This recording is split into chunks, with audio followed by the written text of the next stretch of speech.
Hello प्यारे बच्चों, स्वागत है आपका आपके अपने ऑनलाइन स्टडी प्लेटफॉर्म प्रचंड प्रयास में। मैं विपिन सक्सेना यहाँ आपको रोज की भांति रसायन विज्ञान पढ़ा रहा हूँ। प्यारे बच्चों, हमारी प्रचंड प्रयास की पूरी team Hindi medium UP board के बच्चों के लिए खास तौर पर कक्षा 1 से कक्षा 12 तक सभी कुशल अध्यापक और अध्यापिकाएं आपको सभी विषयों पर पढ़ा रहे हैं। साथ में आपके लिए नोट्स और एनसीईआरटी का पूरा सॉल्व, एनसीईआरटी के पूरे अगर देखा जाए तो अभ्यास कार्य आपको कराए जा रहे हैं। प्यारे बच्चों, इसलिए आपसे निवेदन है, जितने भी हिंदी मीडियम के बच्चे हैं, यूपी बोर्ड के बच्चे हैं, है ना, वो जल्द से जल्द प्रचंड प्रयास के साथ जुड़ जाएं और हमारा मान बढ़ाते रहें। ठीक है, चलिए अब हम स्टार्ट करते हैं अपनी आज की क्लास। मैं विपिन सक्सेना आपको रोज की बात फिलहाल आज स्टार्ट करता हूँ रसायन विज्ञान पे। तो प्यारे बच्चों, इस समय रसायन विज्ञान में अपना कक्षा 10 का अम्ल, क्षार और लवण पढ़ रहे थे, जिसमें प्यारे बच्चों हमारी चर्चा हो गई थी अम्ल पर और क्षार भी हमारी चर्चा में आ गया था। ठीक है, फिर से लेकिन एक बार हल्का सा क्षार को रिपीट करके हम आगे बढ़ते हैं, क्योंकि थोड़ा सा रिपीट करना भी जरूरी होता है। तो प्यारे बच्चों, हमने क्षार के बारे में क्या सीखा था? हमने क्षार के बारे में ये सीखा था कि वे सभी पदार्थ जो स्वाद में हल्के तीखे या कसैले हों, क्षार होते हैं। क्या होते हैं? तीखे या कसैले हों, हल्के से क्षार होते हैं। ठीक है, या हमने क्या पहचान आपको बताई थी? हमने कहा था कि ये पहचान, तो ये दूसरी पहचान क्या होती है? ये लाल लिटमस को नीला कर देते हैं। अगर लाल लिटमस, देखो इसमें दिखाया गया आपको चित्र में, लाल लिटमस अगर इसमें डाल दें क्षार में, तो लाल लिटमस क्या हो जाता है? नीला हो जाता है। ठीक है, इनका पीएच मान 7 से ज्यादा होता है। किनका? क्षार का। जो क्षार होंगे इनका पीएच मान 7 से ज्यादा होगा। ये लाल लिटमस को नीला कर देंगे। स्वाद में कैसे होंगे? तीखे या कसैले होंगे। समझ में आई बात? अगर कोई आपसे क्षार पूछता है तो क्या कहेंगे? वे सभी पदार्थ जो समानता स्वाद में कैसे होते हैं? तीखे या कसैले होते हैं, है ना। लेकिन मैं बार बार आपको बता रहा हूं, किसी भी पदार्थ को चख करके हम नहीं देखेंगे। ठीक है, क्यों? जिसको हम खाते हैं और जानते हैं स्वाद में, उसको हम क्षार कह देंगे। लेकिन इसका मतलब ये नहीं कोई चीज जो हम नहीं खाते, नहीं जानते, उसको चाट लें, है ना, और उसका स्वाद बताने लगे क्षार या अम्ल पहचानने के लिए, वो डेंजरस होगा। इसलिए ऐसा कार्य हम नहीं करेंगे और बिल्कुल नहीं करेंगे। समझ में आई बात? तो क्या कहेंगे हम? कहेंगे वे सभी पदार्थ जो स्वाद में क्या होते हैं? हल्के से तीखे होते हैं, कसैले होते हैं, अच्छे नहीं लगते हैं खाने में ज्यादा। ठीक है, जो लाल लिटमस को नीला कर देते हैं, जिनका पीएच मान 7 से कम होता है, क्या कहलाते हैं? क्षार कहलाते हैं। फिर हमने आपसे कहा था यहाँ पर 3 वैज्ञानिकों ने अपना अपना नियम दिया। पहला वैज्ञानिक कौन थे? आर्हीनियस भाई साहब। आर्हीनियस भाई साहब ने क्या कहा? जिन पदार्थों के जलीय विलयन में OH माइनस प्राप्त होता है ना, जिन पदार्थों के जलीय विलयन में OH माइनस प्राप्त होता है, वो क्या कहलाते हैं? वो आपके क्षार कहलाते हैं। ठीक है, इसके बाद आपके आए लुइस, एक वैज्ञानिक आए। लुइस ने क्या कहा? आपने लुइस ने आपने कहा जिन पदार्थों से क्या होता है? इलेक्ट्रॉन युग्म निकलते हैं। क्या होते हैं? जिन पदार्थों से इलेक्ट्रॉन युग्म निकलते हैं, अर्थात वो इलेक्ट्रॉन युग्म के डोनर होते हैं, ठीक है, दाता होते हैं, वो क्या कहलाते हैं? क्षार कहलाते हैं। उसके बाद ब्रांस्टेड लॉरी भाई साहब आए। ब्रांस्टेड लॉरी भाई साहब ने क्या कहा कि जो क्षार होते हैं वो इलेक्ट्रॉन ग्राही होते हैं, अर्थात इनको इलेक्ट्रॉन की क्या होती है? आवश्यकता होती है। ठीक है, सॉरी, प्रोटॉन ग्राही होते हैं, अर्थात इनको प्रोटॉन की आवश्यकता होती है। ये बात किसने कहा था? ये बात कहा था ब्रांस्टेड लॉरी भाई साहब ने। समझ में आया? 3 वैज्ञानिक। पहले कौन? आर्हेनियस ने कहा था वे सभी पदार्थ जिनके जलीय विलयन में क्या मिलता है हमको? OH माइनस मिलता है, क्षार कहलाते हैं। फिर कौन आए? फिर आए लुइस भाई साहब। लुइस ने क्या कहा? जो क्षार होते हैं वो अपने अंदर से क्या करते हैं? इलेक्ट्रॉन युग्म निकालते हैं। क्या निकालते हैं? इलेक्ट्रॉन युग्म, अर्थात पेयर ऑफ इलेक्ट्रॉन निकालते हैं आवश्यकता पड़े तो। फिर उसके बाद कौन है? ब्रांस्टेड लॉरी है। ब्रांस्टेड लॉरी भाई साहब ने क्या कहा? इन्होंने कहा कि जो क्षार होते हैं वो प्रोटॉन के ग्राही होते हैं, अर्थात उनको प्रोटॉन की आवश्यकता होती है, प्रोटॉन की उनको नीड होती है। समझ में आएगी बात आपको? क्षार क्या थे? हमेशा अम्ल से उल्टा थे। अब हमने आपको एक बात बताई थी कि ऐसे तो हम टेस्ट नहीं करेंगे कि क्या अम्ल है क्या क्षार है, चख करके नहीं देखेंगे। तो उसके लिए हम करेंगे क्या प्यारे बच्चों? उसके लिए हम लोग क्या करते हैं, देखिएगा, उसके लिए हम कुछ पदार्थों का प्रयोग करते हैं। कुछ पदार्थों का प्रयोग करते हैं जिनकी सहायता से हम क्या करते हैं? जिनकी सहायता से अपन लोग अम्ल और क्षार में अंतर जानते हैं। तो वो ध्यान दीजिएगा, उन पदार्थों को क्या कहा जाता है? सूचक कहा जाता है। समझ में आया? सूचक का मतलब होता है सूचना देने वाला, जो हमें किसी बात की सूचना दे। जैसे गाड़ी में क्या लगा होता है? इंडिकेटर लगा होता है। जब बाएं मुड़ना होता है, हम बायां इंडिकेटर जलाते हैं, या सामने वाला बायां इंडिकेटर जला रहा है तो हम समझ जाते हैं इसको बाईं साइड में मुड़ना है। ठीक है, अगर सामने वाला दायां इंडिकेटर जला रहा है, हम समझ जाते हैं इसको दाहिनी साइड में मुड़ना है। समझ में आया बात नहीं? दाहिनी तरफ इसको मुड़ना है, ठीक है। तो उसी तरह से कुछ ऐसे पदार्थ होते हैं जिनकी सहायता से हम अम्ल और क्षार में अंतर करते हैं। क्यों? क्योंकि या तो अंतर हम OH माइनस और H प्लस वगैरह से करें तो वो हमारे लिए संभव है नहीं, क्योंकि वो हमारे पास अवेलेबल नहीं होता है, वो बड़ी बड़ी लेबोरेटरी में होता है। समझ में आया कि नहीं? आर्यनियस भाई साहब ने किया था, हमारे सबकी बस की बात नहीं होती है। समझ में आया? इसलिए हम क्या करते हैं, कुछ ऐसे पदार्थों का प्रयोग करते हैं जिनकी सहायता से अम्ल और क्षार में अंतर किया जा सकता है, ठीक है। वे पदार्थ क्या कहलाते हैं? सूचक कहलाते हैं। क्या कहलाते हैं? सूचक। तो अगर बात की जाए तो यहाँ वास्तव में सूचक नहीं बल्कि क्या कहना चाहिए? अम्ल क्षार सूचक, या पदार्थों के अम्ल क्षारीय, अम्ल और क्षारीय गुणों के सूचक, ठीक है, इंडिकेटर्स। तो क्या कहेंगे हम कहेंगे वे सभी पदार्थ जिनकी सहायता से हम अम्ल और क्षार में अंतर जानते हैं, या जिनकी हेल्प से जिनकी द्वारा हम क्या करते हैं, अम्ल किसी पदार्थ को ये पहचानते हैं कि वो अम्ल है या क्षार है, वे पदार्थ क्या कहलाते हैं? सूचक कहलाते हैं। फिर से ध्यान दीजिए, वे सभी पदार्थ जिनकी सहायता से अम्ल और क्षार में विभेद किया जाता है, अम्ल और क्षार को पहचाना जाता है, क्या कहलाते हैं? सूचक कहलाते हैं। सूचक में कौन कौन से आए आपके? सूचक में जैसे आपने पहला नाम सुना होगा लिटमस पेपर। क्या सुना होगा आपने? लिटमस पेपर आपने सुना है? लिटमस क्या होता है? एक तरह के छोटे छोटे, ये देख रहे हैं आप, अभी आपने देखा था, इसके पहले आपने देखा था लिटमस। अभी दिखाता हूं मैं आपको। आपने लिटमस कहां पर देखा था मेरे भाई जी? ये देखिए, आपने लिटमस देखा, ये जो छोटा कागज का टुकड़ा दिख रहा है पड़ा हुआ जार में, ये क्या है? लिटमस। लिटमस दो कलर के होते हैं प्यारे बच्चों। नीला लिटमस होता है, नीला लिटमस का पेपर नीले कलर का होता है, और लाल कलर का होता है। हम कैसे पहचानते हैं? अगर हमको कोई पदार्थ दिया है, उसमें हम नीला लिटमस डालें और नीला लिटमस क्या हो जाए? लाल हो जाए। नीला लिटमस लाल में बदल जाए, जैसा कि अभी आपने देखा था जब हम अम्ल पढ़ रहे थे। ये देखिए, नीला लिटमस क्या हो गया था? लाल हो गया था। अगर हम नीला लिटमस पेपर लें और उसको किसी उस पदार्थ में डालें और वो लाल हो जा रहा है, तो इसका मतलब दिया गया पदार्थ क्या है? अम्ल है। यदि वही हम लिटमस पेपर लें अपना, और उसी लिटमस पेपर को क्या करें, हम लाल वाला लिटमस पेपर ले लें, अच्छा हाँ, जो नीला लिटमस पेपर होगा उसको अगर क्षार में डालेंगे तो कोई परिवर्तन नहीं रहेगा, वो नीला का नीला ही रहेगा। फिर अगर वही लिटमस पेपर हम दूसरा वाला ले लें, लाल वाला ले लें, और उसको एक पदार्थ में डाल लें, उसका कलर क्या हो जाए? नीला हो जाए। अगर हम क्या कर रहे हैं, लाल लिटमस उठाते हैं, उसको एक पदार्थ में डालते हैं और वो कैसा हो जाता है? नीला हो जाता है। कौन? लिटमस पेपर का कलर नीला हो जाता है, तो हम ये कहेंगे वो क्या है? क्षार है। लेकिन अगर वहीं पर हम अपना लाल लिटमस पेपर क्या करें, वो किसी ऐसे पदार्थ में जा रहे हैं जो अम्ल होगा, तो वहां कोई परिवर्तन नहीं होगा। समझ में आया? तो अम्ल अगर देखा जाए सबसे आसानी से हमको जो प्राप्त हो जाता है, ये सबसे आसान, सबसे सस्ता भी प्राप्त हो जाता है, वो क्या है? लिटमस पेपर है, ठीक है। तो लिटमस पेपर हम अपने पास रख लेते हैं, इसकी सहायता से हम पहचान लेते हैं कि अम्लीय है या क्षारीय। लिटमस पेपर क्या होता है? आपके शहर में जो भी केमिस्ट की दुकानें होंगी वहां मिलेगा, बहुत सस्ता मिलेगा। इसलिए अपने को अगर पहचानना है अम्ल क्षार में अंतर, तो दोनों तरह के लिटमस पेपर रखने होते हैं, ठीक है। समझ में आ गई बात आपको? चलिए आगे देखते हैं। अब हम बात करेंगे इसके बाद, तो सूचक में हम, हाँ, फिर और कौन कौन सूचक होते हैं प्यारे बच्चों? और होता है पीएच स्केल। एक तरह की पीएच स्केल होती है, वो लेबोरेटरी में पाई जाती है। उस पर अगर दिया गया पदार्थ हम डालते हैं और उसका मान 7 से कम आता है, कितना आता है? 7 से कम आता है। यदि पीएच का मान 7 से कम आता है तो हम कहते हैं ये क्या है? अम्ल है। यदि पीएच का मान 7 से ज्यादा आता है तो हम कहते हैं क्षार है। समझ में आई बात कि नहीं? और कुछ पदार्थ होते हैं जैसे कि मिथाइल ऑरेंज। मिथाइल ऑरेंज एक केमिकल है। ये क्या होता है? ये देखा जाए तो ऑरेंज कलर का होता है, संतरे के कलर का होता है। लेकिन अगर इसको हम अम्ल में डाल दें या इसमें थोड़ा सा अम्ल डाल दें तो ये संतरे के कलर से क्या बन जाता है? गुलाबी कलर का बन जाता है। लेकिन अगर इसमें हम क्षार डालें तो जो ऑरेंज कलर का था, भगवा कलर का था, वो हल्का पीले कलर में हो जाता है, या यूं कहें हल्का सा कलर उसका ऑरेंज का डिम हो जाता है, बहुत बड़ा परिवर्तन नहीं होता। फिर एक चीज होती है फिनाफ्थेलीन। फिनाफ्थेलीन क्या होती है? एकदम अम्ल से उल्टा। अगर फिनाफ्थेलीन में हम अम्ल डालेंगे तो रंगहीन रहेगी, लेकिन अगर हम फिनाफ्थेलीन में क्या डाल दें? क्षार डाल दें, तो फिनाफ्थेलीन क्या हो जाएगा?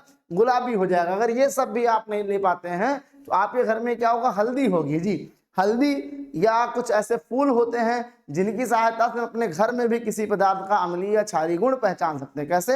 हल्दी जो होती है प्यारे बच्चों, अगर हल्दी में हम क्षार डाल दें तो हल्का सा ब्राउन हो जाती है, रेडिश भूरी हो जाती है, लगभग इस तरह से या इस तरह से लगभग हो जाएगी, ठीक है, इन तरह से हो जाएगी।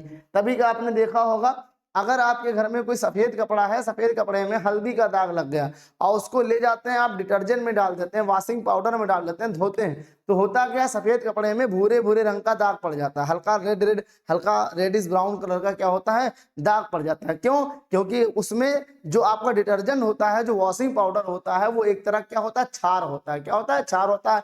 उसका पीएच मान आपकी जानकारी के लिए बता दूं, ये बात आप लिख लीजिए, सबसे अच्छा डिटर्जेंट वॉशिंग पाउडर उसी को मानते हैं जिसका पीएच मान 10 हो। कितना हो? 10, 7 से 3 ज्यादा, ठीक है, जिसका पीएच मान 10 हो, लिख लीजिए नोट करके, आपके काम की बात है, ठीक है। अच्छा डिटर्जेंट कौन? हमें अगर डिटर्जेंट पहचानना है तो हमें और कुछ करना नहीं, केवल उसका पीएच मान देख लें। अगर पीएच मान 10 आ रहा है तो इसका मतलब हमारा डिटर्जेंट बहुत ही अच्छा है, हमारा वॉशिंग पाउडर बहुत अच्छा है, ठीक है।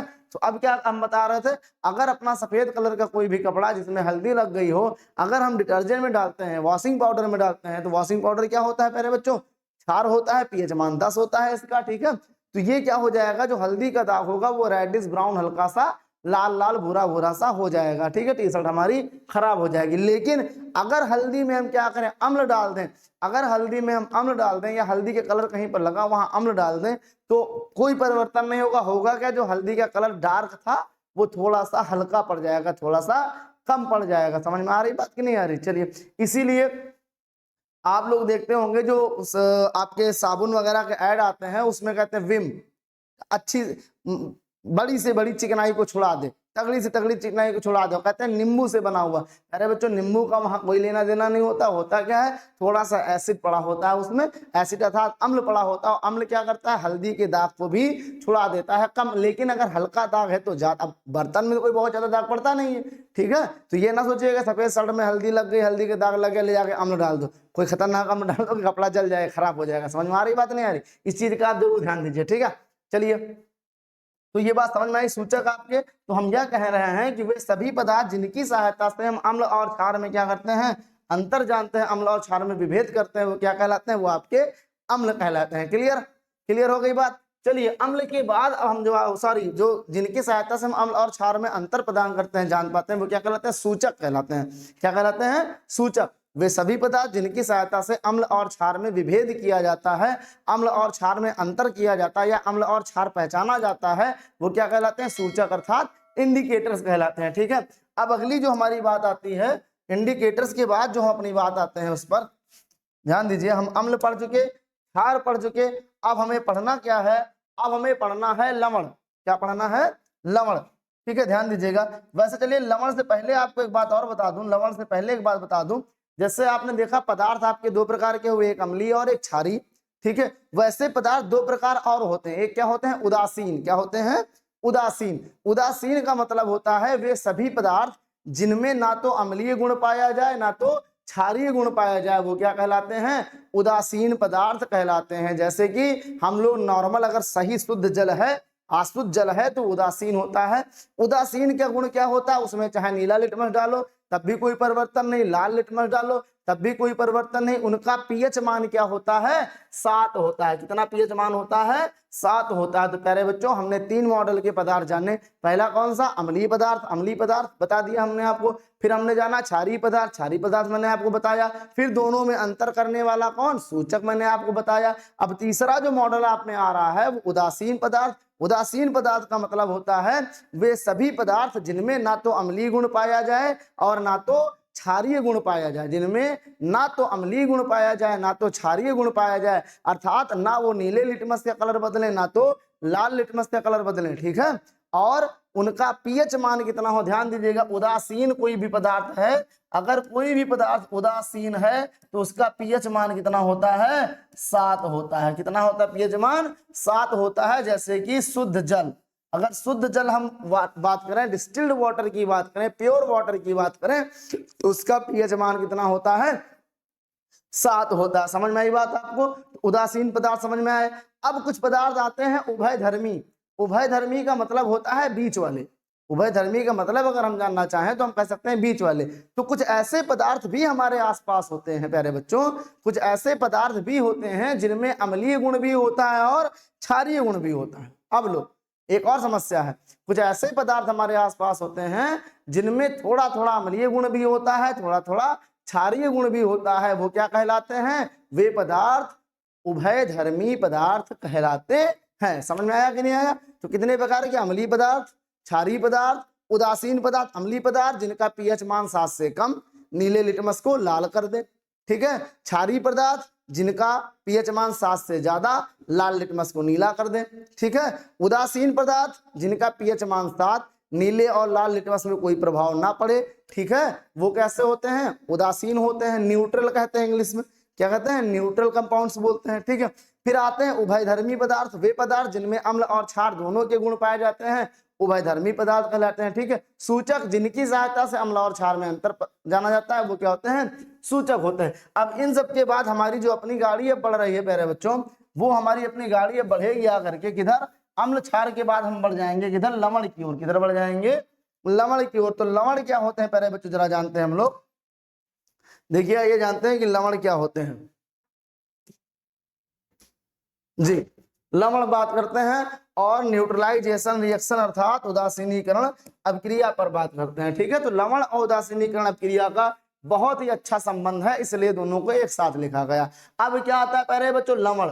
तो लवण का मतलब होता है, अगर इंग्लिश में बोले तो साल्ट जी। साल्ट से आप जानते होंगे नमक। तो लवण को अगर शुद्ध हिंदी कहा जाए तो नमक नहीं बल्कि नमक को अगर शुद्ध हिंदी में कहा जाए तो नमक नहीं बल्कि क्या कहेंगे? हम लवण कहेंगे, ठीक है। तो लवण क्या होते हैं? नमक होते हैं, वही जो हम लोग खाते हैं, या कुछ ऐसे नमक भी होते हैं जिनको हम नहीं खाते हैं, ठीक है। जैसे हमने आपको बार बार बताया NaCl। NaCl क्या मतलब?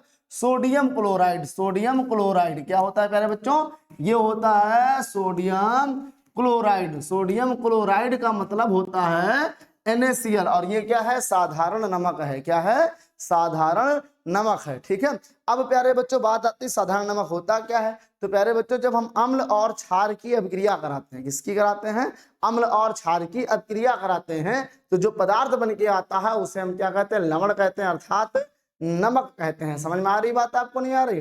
ठीक है। तो हम क्या कहेंगे लवण के बारे में अगर पूछा जाए तो हम कहेंगे अम्ल और क्षार की अभिक्रिया से प्राप्त हुए पदार्थ को लवण कहते हैं। ध्यान दीजिएगा, अम्ल और क्षार की अभिक्रिया से प्राप्त हुए पदार्थ को लवण कहते हैं। हाँ, अब यहाँ पर लवण के अगर आप किताब में देखेंगे तो बहुत से मॉडल दिए होंगे। कुछ दिए होंगे अम्लीय लवण, कुछ दिए होंगे क्षारीय लवण, कुछ दिया होगा उदासीन लवण, ऐसे अलग अलग दिए। देखिए भाई ध्यान दीजिए बात को, अगर हम अम्ल और क्षार की अभिक्रिया करा रहे हैं, यदि हम अम्ल और क्षार की अभिक्रिया करा रहे हैं और हमारा जो अम्ल है वो ज्यादा क्रियाशील है, क्षार जो है कम क्रियाशील है ना, यानी कि हमारा प्रबल अम्ल है, अम्ल हमारा प्रबल है, ज्यादा H+ निकालने वाला है। क्षार हमारा कैसा है? दुर्बल है, अर्थात OH- कम निकालता है, ठीक। कोई ऐसा पदार्थ जिसमें अम्लीय गुण बहुत हाई लेवल पे हो, क्षारीय गुण थोड़ा कम हो तो क्षारीय, लेकिन उतना हाई लेवल पे ना हो जितना कि अम्लीय है, ठीक है। अगर उन दोनों का हम क्या कराएंगे? अभिक्रिया कराएंगे, तो जो लवण बन के आएगा उसमें अम्लीय गुण देखो सिंपल सी बात है, आपने देखा होगा कि आपके आसपास कुछ ऐसे बच्चे होते हैं जिनमें पापा की प्रवृत्ति ज्यादा होती है, ठीक है। पापा वाले गुण बहुत होते हैं, मम्मी वाले मतलब चेहरा भी पापा से मिल रहा है, बोलने का तरीका, बात करने का तरीका मम्मी से गुण थोड़ा सा कम पाया जाता, केवल नाक मम्मी से मिल रही, बाकी चेहरा पापा से मिल रहा है, ठीक है। तो इसका मतलब क्या हुआ? जब उनके अंदर पिताजी के गुण ज्यादा आ गए, माता जी के गुण कम आए, ठीक है। या कुछ बच्चे ऐसे होते देखा होगा, जैसे गर्ल्स है हमारी, उनके मम्मी से ज्यादा फेस मिलता है, आवाज सब कुछ मिल जाता है, पापा से कम मिलता है, ठीक है। तो इसका मतलब उनके अंदर क्या है? माता जी का प्रभाव ज्यादा था।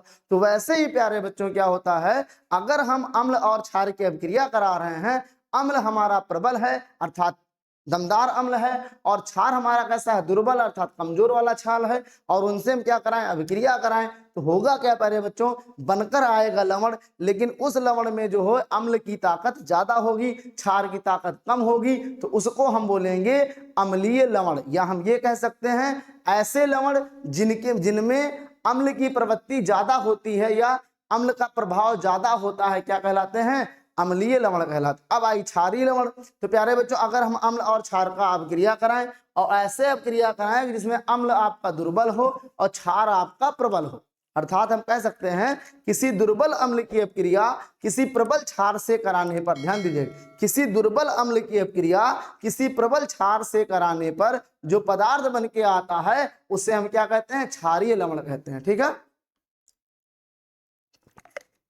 समझ में आया क्या हुआ? अगर हम प्रबल अम्ल की अपक्रिया दुर्बल क्षार से कराते हैं तो बनने वाला जो लवण होगा अम्लीय लवण होगा। अगर हम प्रबल क्षार की अपक्रिया दुर्बल अम्ल से कराते हैं तो बनने वाला जो पदार्थ होगा वो क्या होगा, क्षारीय होगा। समझ में आई बात बनने की नहीं है? हाँ, अगर हमारे अम्ल और क्षार दोनों एक कैटेगरी के हैं, अर्थात प्रबल अम्ल प्रबल क्षार, अपक्रिया किया तो जो लवण बन के आएगा वो उदासीन होगा, उसमें ना तो अम्ल का गुण होगा ना तो क्षार का गुण होगा। ठीक है, समझ में आ गई बात। अब प्यारे बच्चों हम बात करते हैं उदासीनीकरण अभिक्रिया। किसकी बात करते हैं? उदासीनीकरण अभिक्रिया अर्थात न्यूट्रलाइजेशन रिएक्शन। तो प्यारे बच्चों ये ऐसी अभिक्रिया है जो आपके एग्जाम में अक्सर किसी न किसी रूप में पूछी ही जाती है।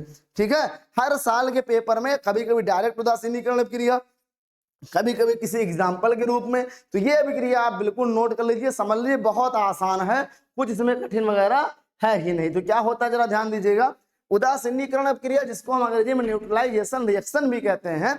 तो प्यारे बच्चों होता क्या, हम ये कहेंगे अम्ल और क्षार की अभिक्रिया कराई जाए। याद दीजिएगा, यदि अम्ल और क्षार की अभिक्रिया कराई जाए उससे क्या बनता है, लवण और जल बनता है। क्या बनता है? लवण बनता है और क्या बनता है अपना, जल बनता है। तो इस अभिक्रिया को हम क्या कहते हैं, उदासीनीकरण अभिक्रिया कहते हैं। समझ में आई बात की नहीं? क्या कहेंगे हम, किसी अम्ल की अपक्रिया किसी क्षार से कराने पर, ध्यान दीजिएगा, किसी अम्ल की अपक्रिया किसी क्षार से कराने पर लवण और जल का निर्माण होता है। किसी अम्ल की अपक्रिया किसी क्षार से कराने पर लवण और जल का निर्माण होता है। ऐसी अपक्रिया को हम लोग क्या कहते हैं, उदासीनीकरण अभिक्रिया कहते हैं, न्यूट्रलाइजेशन रिएक्शन। क्यों कहते हैं जरा ध्यान दीजिएगा, जब अम्ल और क्षार की हम लोग अपक्रिया कराते हैं तो जो क्षार होता है वो अम्ल की अम्लीय प्रवृत्ति को धीरे धीरे करके नष्ट कर देता है, अर्थात अम्ल के अंदर जो अम्लीय गुण होते हैं उसको धीरे धीरे करके कम कर देता है। और जो अम्ल होता है वो क्या करता है, क्षार के अंदर जो क्षारीय प्रवृत्ति होती है उसको धीरे धीरे करके नष्ट कर देता है। इससे होता क्या है, अम्ल ने क्षार के गुणों को नष्ट किया, क्षार ने अम्ल के गुणों को नष्ट किया। अब दोनों से जो बनकर आया उसमें ना तो अम्लीय गुण है ना तो क्षारीय गुण है, वो कैसा हो गया है, उदासीन हो गया। अब कहने का मतलब यह है जो अम्ल में अम्लीय गुण थे, जो क्षार में क्षारीय गुण थे, दोनों खत्म हो गए। अब वो दोनों के दोनों क्या हो गए, उदासीन हो गए, अर्थात न्यूट्रल हो गए। ना तो वो अम्लीय फुदक रहे हैं ना तो वो क्षारीय फुदक रहे हैं। ठीक है, चुपचाप एकदम शांत होकर के इसे बैठ गए, उनके अम्लीय और क्षारीय गुण खत्म हो गए। ठीक है, तो फिर से लिख लीजिए, ध्यान कर लीजिए, यदि किसी अम्ल की अपक्रिया किसी क्षार से कराई जाती है जिसके फलस्वरूप लवण और जल प्राप्त होता है, ऐसी अपक्रिया को हम क्या कहते हैं, हम उदासीनीकरण अपक्रिया कहते हैं या न्यूट्रलाइजेशन रिएक्शन कहते हैं। इसके एक दो उदाहरण आप देख सकते हैं, जैसे कि देख लीजिए, मान लीजिए अम्ल आपका एक प्रबल अम्ल मैं लेता हूं HCl। HCl मतलब हाइड्रोक्लोरिक अम्ल। प्यारे बच्चों ये एक प्रबल अम्ल है, बहुत दमदार अम्ल होता है, किसी बॉडी पार्ट पे या कहीं पर ऐसे डालने वाला नहीं होता कि आप जो है इसका है ना कंसंट्रेटेड माल डाल दें तो आपको जो है स्किन में हार्म हो जाएगा, नुकसान हो, जल जाएंगे आप। ठीक है, अगर आप HCl लेते हैं, ठीक, ज्यादा कंसंट्रेटेड नहीं इस्तेमाल करते हम लोग, मान लीजिए HCl एक प्रबल अम्ल है, हाइड्रोक्लोरिक अम्ल, इसमें हम मिलाते हैं NaOH। क्या मिलाते हैं, NaOH। NaOH मतलब सोडियम हाइड्रोक्साइड। HCl हाइड्रोक्लोरिक अम्ल, इसमें हमने मिलाया सोडियम हाइड्रोक्साइड अर्थात NaOH। ये क्या है, ये प्रबल अम्ल है, बहुत ताकतवर अम्ल है। ये क्या है, प्रबल क्षार है अर्थात बहुत ताकतवर क्षार है। इन दोनों को जैसे अपन लोग मिलाते हैं प्यारे बच्चों तो जानते हैं क्या बन के आता है, देखिए Na और Cl आपस में क्रिया करके क्या बना लेते हैं, NaCl। क्या बना लेते हैं, NaCl। यहाँ का H और यहाँ के OH ये दोनों आपस में मिलकर क्या बना लेते हैं, H2O बना लेते हैं। और प्यारे बच्चों ये क्या बन के आया, NaCl। NaCl का मतलब सोडियम क्लोराइड, और सोडियम क्लोराइड है क्या, लवण है। यही तो मैंने कहा था, यदि किसी अम्ल की अपक्रिया किसी क्षार से कराई जाए, हम उससे हमें क्या प्राप्त हो, लवण प्राप्त हो और जल प्राप्त हो, तो ऐसी अपक्रिया को अपन लोग क्या कहते हैं, उदासीनीकरण अपक्रिया कहते हैं। देख लीजिए आप, प्रबल अम्ल HCl हाइड्रोक्लोरिक अम्ल, प्रबल क्षार NaOH सोडियम हाइड्रोक्साइड, इन दोनों को जैसे ही हमने मिलाया ये दोनों भाई साहब आपस में मिल गए, इन्होंने क्या बना लिया, NaCl अर्थात सोडियम क्लोराइड लवण बना लिया। ये दोनों आपस में मिले इधर वाले, इन्होंने क्या बना लिया, H2O अर्थात जल। समझ में आई बात, ये एग्जांपल समझ में आया आपको? और एक दो एग्जांपल देखना हो देख सकते हैं आप, एक एग्जांपल और देख लें आप थोड़ा सा, इसका एक एग्जांपल और देख करके फिर आज की क्लास को क्लोज करने का प्रयास करते हैं। HCl प्रबल अम्ल है, इसमें क्या मिला लें हम, इसमें मिला लें NH4OH। NH4OH HCl क्या है, प्रबल अम्ल है, इसमें हमने मिलाया क्या, NH4OH, ये क्या है? Ammonium hydroxide. क्या है ये?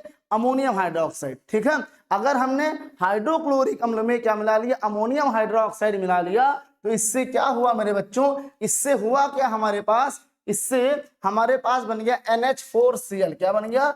NH4Cl। इसका क्या बोलेंगे? Ammonium chloride. क्या होगा? देखिए ये दोनों आपस में क्रिया करें, ये दोनों बना लेंगे जुड़ करके NH4Cl, प्लस यहां से H बचा, यहां से OH बचा, ये दोनों आपस में मिलके क्या बना लेंगे? H2O अर्थात जल बना लेंगे। अब ये भी एक लवण है, लेकिन इसको हम घर में खाते नहीं है, खाने में हमारे प्रयुक्त नहीं किया जा सकता। ठीक है, चलिए उम्मीद करते हैं आज आपको क्षार, सूचक, लवण और उदासीनीकरण क्रिया अच्छे से समझ में आई है।